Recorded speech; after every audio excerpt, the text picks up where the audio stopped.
What's up, Pirates Nation? Rob Orell joining us, Leverett Ball and myself, Pirates Insiders, for Pirates Weekly this week. Rob, how's it going? It's going well. Trying to stay warm with this weather going on right now. Crazy out there. Yeah, we got a snowstorm brewing tonight. We'll try to hammer this edition of Pirates Weekly out pretty quickly. Rob, you live in Worcester. You're the offensive line coach for the Massachusetts Pirates. You grew up in Worcester. So why don't we start with that? Why don't we start with Worcester, where the Pirates' home is?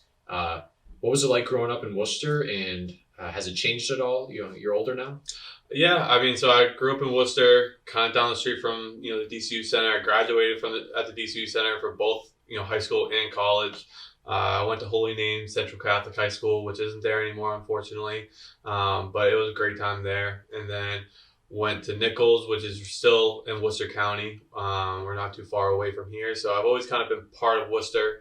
Worcester's always been part of me. And now I'm living on Shrewsbury Street, which is like kind of the heart of Worcester anyways. So, or at least a major part of it. So it's been fun. It's definitely grown a lot with a lot of the new, restaurants in here. I know Coach Snee was on the podcast earlier a couple weeks ago or a week ago. And he's completely right. When he says there's every type of food in this city, there is. Like anything you want, it's right here. So where should I go? Where like if you were to tell me, one spot, I'm going to go fine dining, where am I going? Like my favorite place is Buck's in Worcester. It's a little bit down the street actually from here. I'm excited for our games to start going again because then I can just go right down the street to Buck's. But they have some really good, burgers over there and steak tips. So the mac and cheese there is my favorite. So. Okay. Yeah, I'm sure they also have some really good Bud Lights there. Our sponsor of the show is actually Bud Light.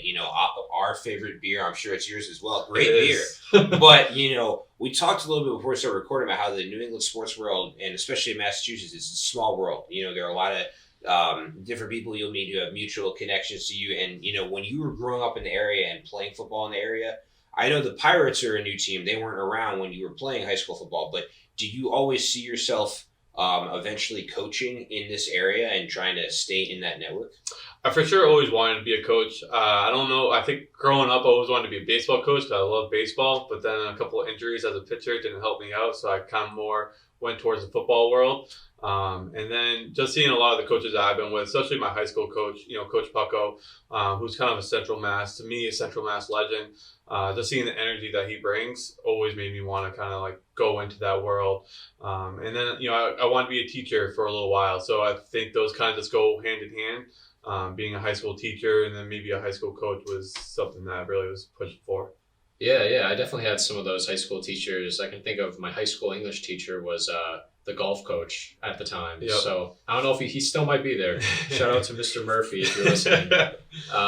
Rob, you grew up in Worcester, so did you play any other sports growing up? Is football your favorite sport now? You mentioned baseball. Yeah, so baseball was my number one sport growing up, playing over on Vernon Hill.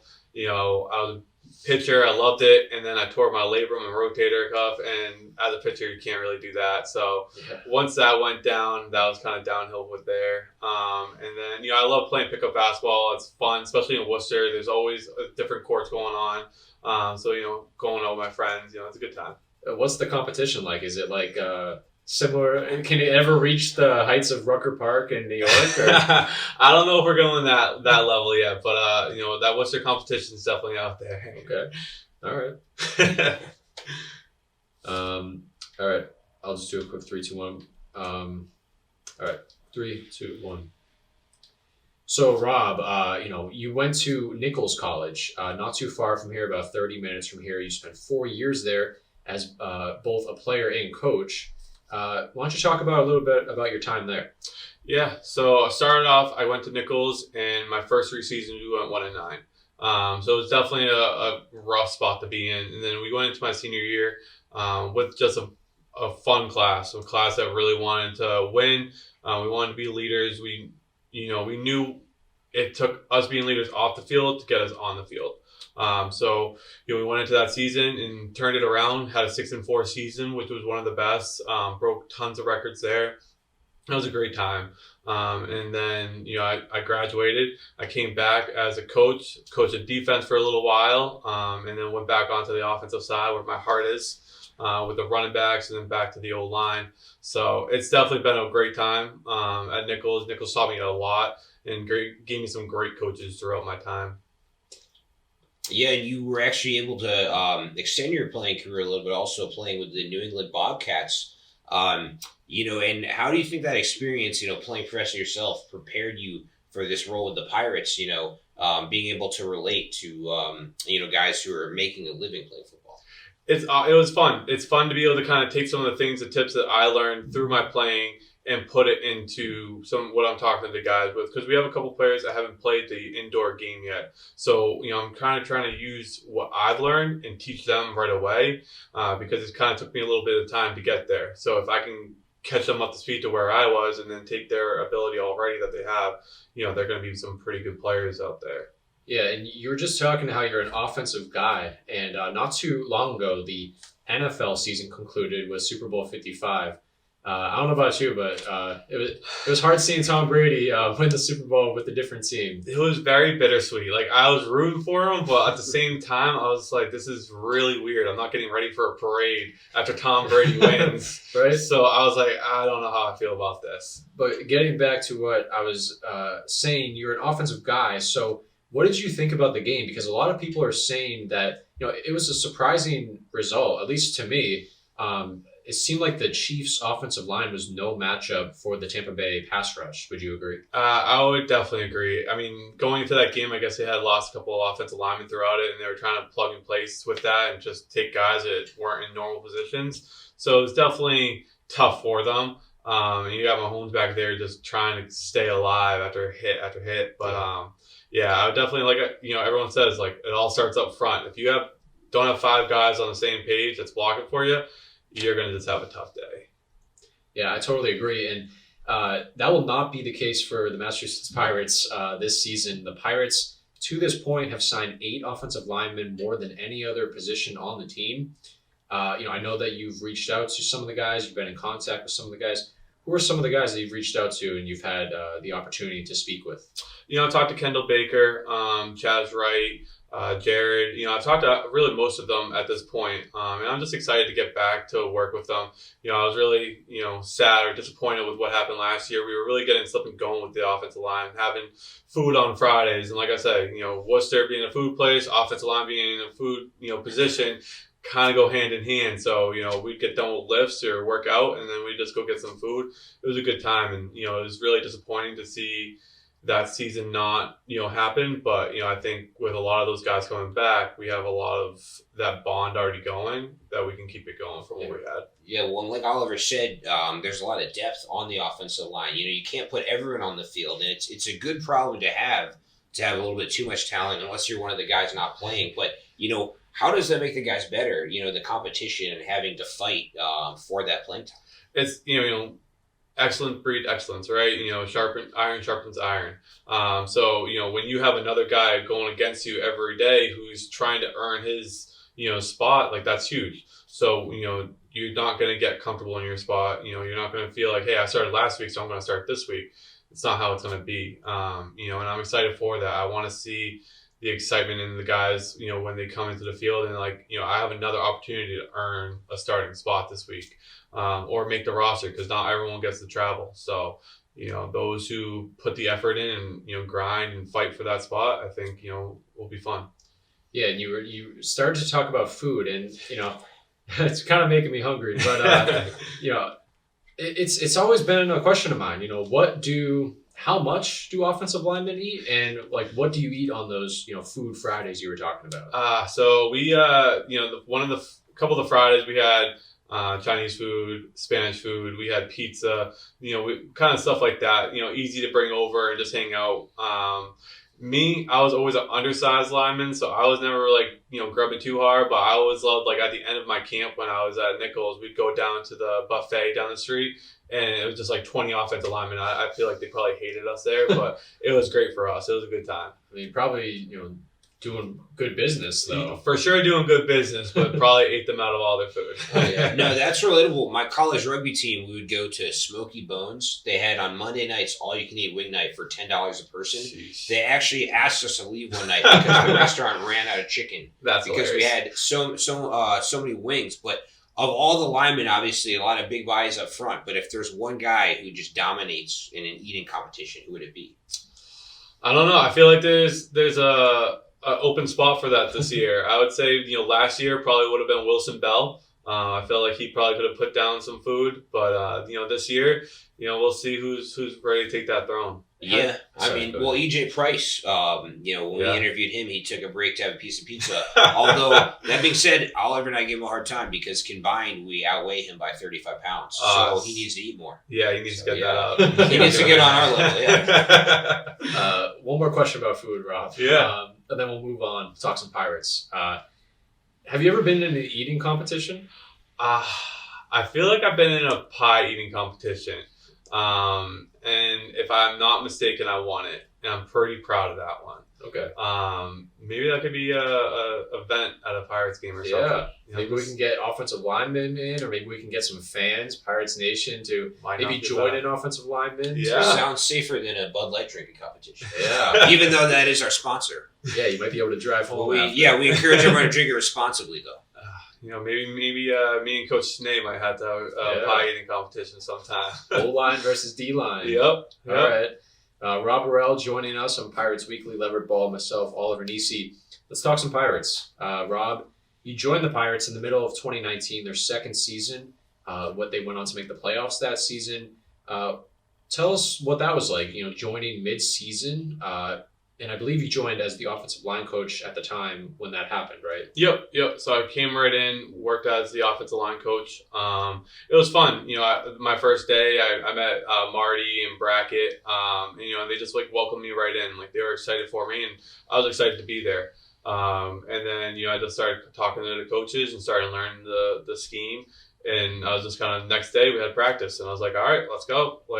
And it was fun. It was exciting to be around those guys and some, really good talent. And so I learned a lot my first season. I was ready to take that into the, last season.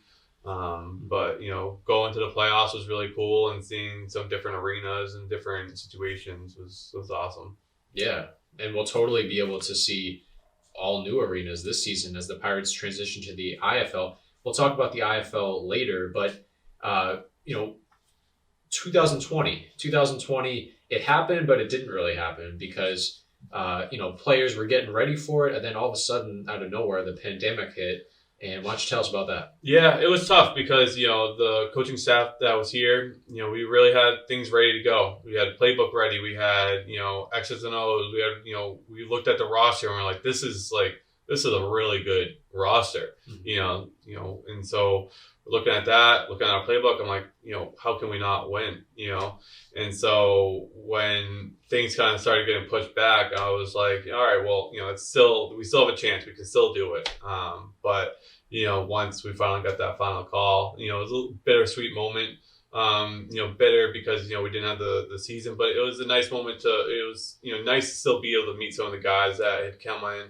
And like I said, Wilson Bell was a great guy to meet last year. That offensive line was cool to hang out with and, get that food.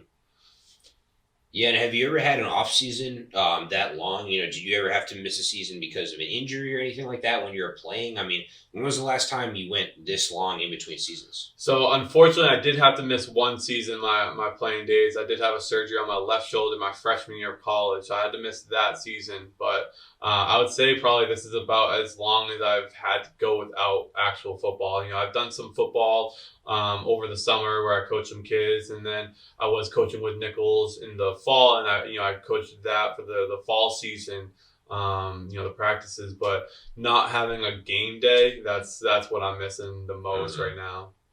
Well, we're very close to getting back there. Just a little over a month now. Yeah. Players are going to start arriving at the beginning of April. First game, April 24th. Mark your calendars. On the road against the Louisville Extreme. Rob Orell joining us. Rob, let's talk about the Pirates coaching staff. We talked about some of the players. What's your relationship been like with head coach Patrick Pass and offensive coordinator Chris Thompson? They've been really good. Coach Pass and I, we've met a couple times with the other staff, kind of just looking over film. Like we said, it's a new league, new rules, so we're trying to make sure we're up to the date with all that stuff. But just talking X's and O's, and just really getting on the same page has been fun. Then Coach Thompson, he's been great. Literally called him while I was on the way here. He's a good guy, and he knows a lot about the game. So I'm really excited to learn from him. Well, and both of them are guys who have some NFL experience. Coach Thompson was a training camp coach with the Bears. Coach Pass played at the NFL level, obviously here in the area with the Patriots. And a lot of Pirates players we've interviewed have talked about how they enjoy being on the Pirates, but they don't want to be here long term. They want to get to the NFL. Working under a couple coaches with the NFL experience, do you have goals? I know you've coached college football, indoor football. Do you have a goal to eventually advance your career and maybe get on an NFL staff? That's always a goal, I feel like, for everybody, right? Everybody wants to get to the next level. But I like myself, like there's a lot for me to learn. And that's one of the things I love about all the staffs I've been a part of. The staff that I joined, my first year of the Pirates to now is completely different, but I've learned pieces of the game and philosophy while I've been here from different people. And that's the same thing at Nichols. Where I was at Nichols, the first coaching staff I was with wasn't the same as the last coaching staff I was with. But I just taking bits and pieces is something that's been really fun for me. And so I'm hoping, one day I do get to be at the next level and use all of the education I've gotten and use it to my advantage. But would you want to keep it going in Massachusetts? I mean, you grew up here, you coached Nichols here, you coach in Massachusetts now.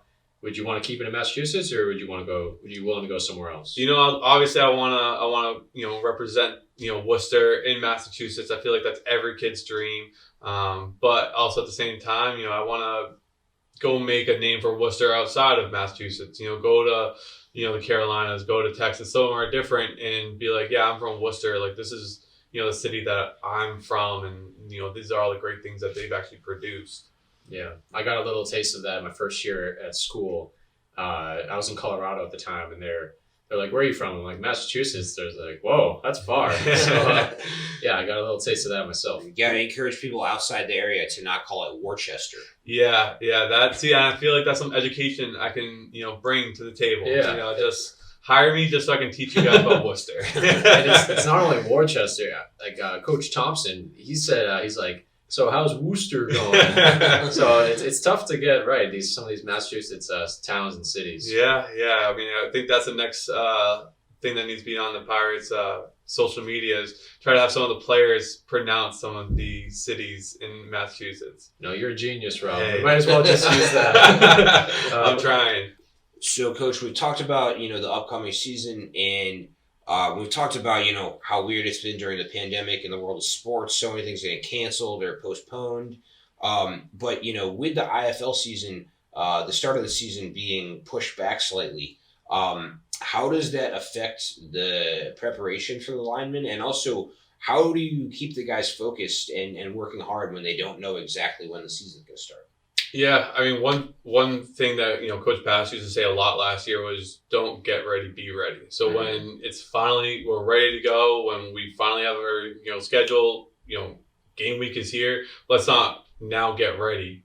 Take this extra time to prepare yourself a little bit more than you could have before. You have a whole extra month or so to get ready, get, a little bit better, 1% better, whatever it may be, and so when we get ready for the game, we're already ready. We just got to do the X's and O's part, and we just got to, fine tune things. But, you don't want to wait until like, oh no, like we actually have a game this week. It didn't get pushed back, because then you're behind the 8 ball, and then you're behind, the team that you're playing against. Yeah. Talking about Coach Pass and what you just said about him, be ready. Like that's just like a strong sign of leadership, in my opinion. And, we see, I'm going to reference the NFL right now. Like we see a lot of coaching changes, like every off season, coaches being let go, new coaches coming on, not all of them can be like a Bill Belichick or like an Andy Reid or, someone very successful. Would you say that Coach Patrick Pass is, because I feel like if you want to be a successful head coach, you have to be very good in all realms of the game, not just like an offensive guru or a defensive-minded coach. Would you say that Coach Pass is like an all-around just leader? I think leader is the best word. I would for sure say that. I think, with the work ethic he has and the philosophy that he's, kind of instilled into the Pirates, I would say he's for sure a leader, a guy that the players can look up to, and a coach that other coaches can look up to and go to when needed. Definitely, and he probably learned that work ethic from some of his mentors when he was with the Patriots. Pirates fans may have heard of them: Bill Belichick, Tom Brady, somewhat well known in the world of football. But also, this coming season, we talked with Jawad a little bit about this recently. The Pirates are moving over to the IFL, and it's not a huge change. It's not like they're moving to an outdoor league. It's still indoor football, but we talked with Jawad about some of the rule differences between the IFL and the Pirates' old league, the NAL. But how does it change the preparation specifically for the linemen moving over to the IFL? So the one thing that I'm sure all the linemen are disappointed about is they don't get to go out for passes anymore. That would be the biggest difference for them. Their chance at glory right there is kind of gone. But hey, we can still get the pancakes. We can still put people on their backs, and that's all we need. But and then it's also a bigger run game now. There's a lot more running the ball, which is I'm very excited for. As an offensive lineman, you want to run the ball, so I'm excited to see that the backs that we have go to work. What when you played, what position on the offensive line did you play? So I started off at left guard, and I went to center, right guard, touched right tackle for a little bit, and then once I went into the arena game, indoor game, I was the tight end, tackle position. A little bit of everything. Yeah. And kicker as well. Hey, in high school I actually was. Wow. You got to get out and kick some practice field goals then. I might have to. Yeah. Well, I'm sure Gabriel, Gabriel Ruiz, our kicker now. Yeah. We had him on Pirates Weekly, and he was saying how he kicked a 67-yard field goal in practice one time. And he didn't like really feel like it was a big deal. I'm just like, that's crazy. It's impressive, but I feel like I might be able to be up there with him. So if Gabriel were to get hurt, would it be you or Oliver as the emergency kicker? That's what Pirate Station is wondering. I feel like it's probably in my contract that I can't play, so it'd have to go to Oliver. All right. Well, we're going to be in trouble then if something happens to Gabriel. No offense to Oliver. I don't kick well either. Neither of us are qualified to kick for a professional football team. But Rob, I'm not sure. I haven't asked you this. Are you a big movie guy? I'm getting into it. So I actually just finished all the Marvel movies in order. Okay. My girlfriend got me, to start doing that a couple weeks ago. So we just finished Endgame yesterday. All right. Yeah. So I think like the best part, and obviously all Marvel fans know this, is at the end of the movie they give like a little sneak preview of what's next. Yep. Have you started WandaVision? See, so that's the next thing that we're doing. So we got done with all the movies. WandaVision, she's been bugging me because she really wants to watch it. She loves that. She loves Vision, so she's very excited to start seeing that. You guys are doing it right because Disney Plus is doing something with WandaVision where you have to wait every week for it to come out. It's not just if they all come out at once. You can stream them. So you're going to have a bunch of episodes where you can just jump in. But I did ask the movie question because I want to bring it back to football. Arguably one of my favorite football movies, and it's probably one of my favorites because it's so funny, is The Replacements. Yep. And the offensive linemen, they're the replacement players, so they're a little rusty when they start. And the one of the offensive linemen before like the first play starts, he's like about to throw up on the field. Have you ever experienced anything like that? I don't think I have. I've always kind of like just kept going. I went to a high school that only had 20 kids on the roster, so when we were in playoffs, it was like you don't get a break. But I'm sure I've taken a hit where I've like gotten hit in the stomach where I was like, that was a tough one. I don't want to get up right now. Yeah. Well, do you ever watch some of the more dramatic football movies, like Remember the Titans or any of them? Have you ever watched a football movie to get fired up before an actual football game? Yeah. I mean, Remember the Titans is a great movie to go with. I would say a big movie that probably I watch a little bit before, I go to the gym or whatever. Now or Never with the Pirates. Yes. Great little plug right there. There you go. Everyone should check it out. With Sean Brackett, just yelling. Got me going a couple times. Everyone should check it out and drink a Bud Light while they're watching it. Subtle plug. No one saw that coming. Yeah. And I'm sure that's Arthur the Pirate's favorite movie. He actually told me the other day. Yeah. He watches that Now or Never documentary on Amazon Prime Video. He watches it 4 times a week. I'm glad that him and I are the same way. Well, it's great. Pirates Nation, go check it out at Amazon Prime Video, Now or Never. I'm bummed I wasn't in it. That was before I got involved with the team. You can see me in the background a couple times. Oh, there you So, go. we'll get you an IMDb page. Yeah, I might have to. All right, well, talking movies, we're just talking TV show. We brought up WandaVision. Do you have a favorite TV show? I was a big fan of Breaking Bad. All American's been kind of going up there, but not a big fan of the fake football they got going on. Yeah. But Friday Night Lights, I feel has to be up there for every football fan. There you go. That has to be one of the top ones. Yeah, you can't go wrong there. I thought you were going to say the Friday Night Lights movie, because that's one of my favorites. Yeah, I would say that's definitely up there, but I give it to the show, though. I'm more of the show guy because of the seasons. There's a lot of good seasons in there. Well, and taking a dramatic left turn here away from football shows. So my girlfriend's really excited that the next season of Selling Sunset is coming out. Will you be watching that season? I won't. I actually don't think I've ever heard of that show. What a shock. The real estate show. Oh. My excuse is that I watch it with my girlfriend, so yeah. You should probably edit this part out, though. I don't want to know how I watch that. All right. Well, I'm right there with you. I watch some of those shows. Actually, people have definitely heard of it, but definitely girlfriend binge watching shows. Absolutely. When you got a girlfriend, you have a lot of time on your hands with your girlfriend, so you can just kind of go forever binge watching these TV shows. Oh, yeah. I would definitely recommend One Tree Hill if you guys haven't watched I that. that's definitely on my list with my girlfriend because the star, I think, Chad Michael Murray. Yep. He was in Gilmore Girls. Yep. And I watched Gilmore Girls. It's a good show. Yeah. Hey, it's about sports, right? Yeah, exactly. Yeah. We're all probably going to be fired by the Pirates after this episode, talking about how some of these embarrassing shows we watch. Yeah, it happens. Yeah, it's a part of it. All right. So I'm going to ask you about the schedule now, and then I think that's pretty much it. I'm glad we got some more offensive line questions in there. So maybe we'll ask also kind of a final, kind of already asked this, but final question about mentality heading this season, how excited the guys are. So. All right. Yeah. You want to, maybe you can end with that? Sure. Or something? Yeah. All right. 3, 2, 1. So, Rob, very recently, the schedule released part 2. I mean, it was originally released in November. Now in early February, or mid-February, I should say, the schedule was released. The Pirates' schedule has been pushed back 3 games. Have you had a chance to look at the schedule at all? Yeah, it's actually my background on my phone. Okay. So I've definitely been looking at that every day.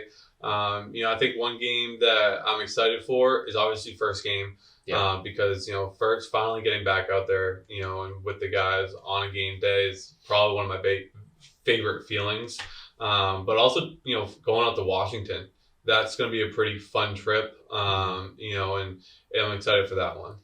Yeah, that one comes at the end of the season. A lot of Pirates personnel have talked about that. Jawad was talking about that. I know Coach Thompson was talking about that.